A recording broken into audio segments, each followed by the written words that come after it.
What's going on, everybody? It's Seth with MK Carpet Cleaning, and it is Saturday, September the 26th, and we are going to be cleaning a love seat and a sofa. And we are in Greensboro, North Carolina. It could actually probably be considered Climax. It's closer to Climax than it is to Greensboro.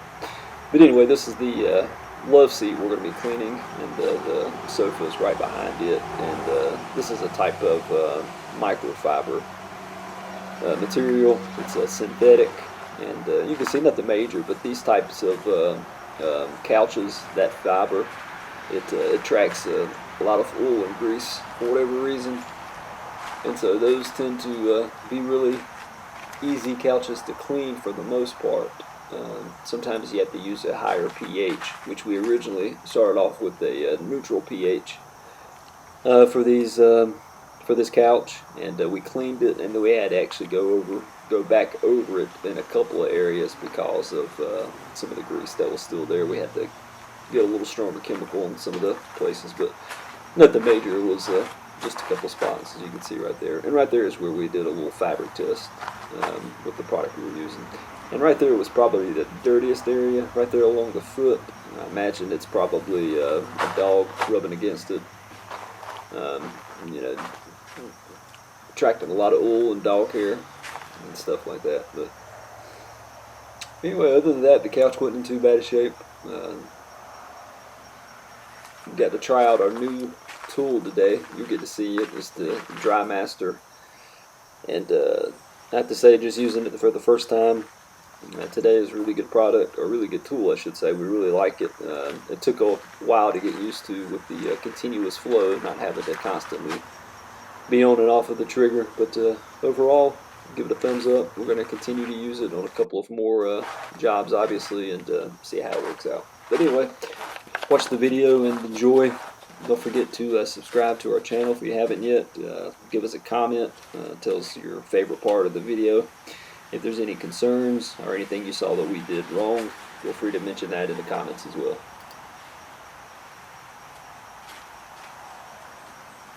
And here I am, I'm pre-spraying this down. The owner actually had just bought some new furniture, and he was actually giving this, I believe, to his aunt or grandmother or somebody. And he asked us to come over and to clean it for him. And here I am putting the pre-spray down and agitating it with one of our upholstery safe brushes, was going over it. And he had actually put the tarp out there, outside again, because he had the new furniture inside and he wanted to get it out of the house. And so he was kind enough to put this underneath a carport for us, and put a tarp down for us too, and made it a lot easier that we weren't in the sun or anything like that.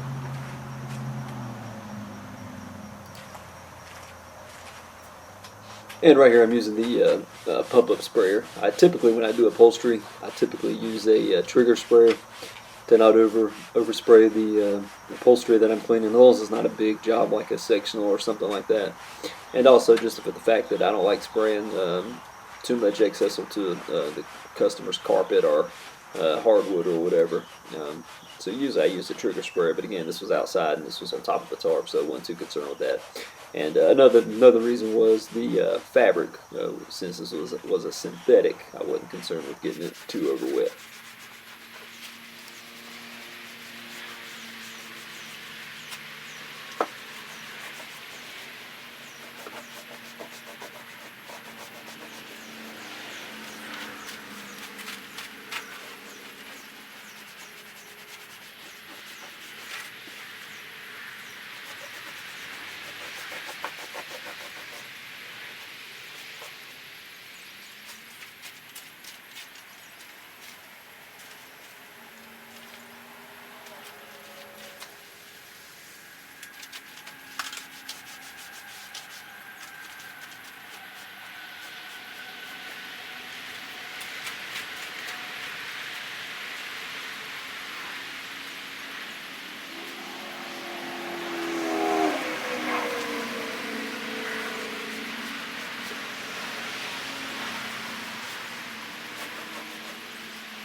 And again, here is the new upholstery tool that we just purchased, the DriMaster 3, I believe. And so far I really like the tool a lot, but you can tell I keep looking at it to make sure figuring out what type of flow I want on it, and adjusting it and stuff like that. I put the flow up a little higher on this one just because, again, there's a lot of grease and stuff like that, and it wasn't a concern with over-wetting the fabric too much. And typically we don't try to use that much moisture on upholstery, but in some situations you do got to increase it a little bit, and so that's what I was doing there, constantly messing with the flow. And it'll take a while once I figure out what flow works best. I'll be more consistent with it, but you'll see throughout this video I'm constantly adjusting that flow to get it where I like it.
Alright, we are finished, and here is the love seat. We'll go through and look at it. And you can tell everything came out looking pretty good. We're pleased with it. We'll speak with the owner tomorrow and double check with them. We always do a call back or text back, technically, I guess. And just to touch base with them and make sure everything still looks good, make sure there's no issues. And if there is any type of issue, obviously we come back and we correct it. And if we can't correct it, we give them a refund of their money. So anyway, here's the backside. Again, the backside wasn't dirty at all, hardly. Again, this couch cleaned up pretty well. There wasn't any issues with it at all. Just your typical, these microfiber type of couches, sofas, love seats, they tend to attract a lot of wool and grease. So that's one of your primary concerns with them. You don't have to worry about getting these over wet. And like I said, we increased the pressure on this one to help get some of that grease broken up, and used a lot of heat. And here was the dirtiest part. As soon as the camera focuses, you'll see down there at the bottom of this sofa. That was the dirtiest part, and you can see it looks a lot better than what it did. Yeah. And once we are finished with cleaning, we usually take a white towel, cotton, and just kind of go over it and help dry it off if it's not dry already. A lot of times we'll use air movers when we do upholstery, but since this was outside, we didn't mess with them today because I figured the outside heat in the air would help dry it quicker. But anyway, we appreciate you watching, and don't forget to subscribe and like our channel. Thanks.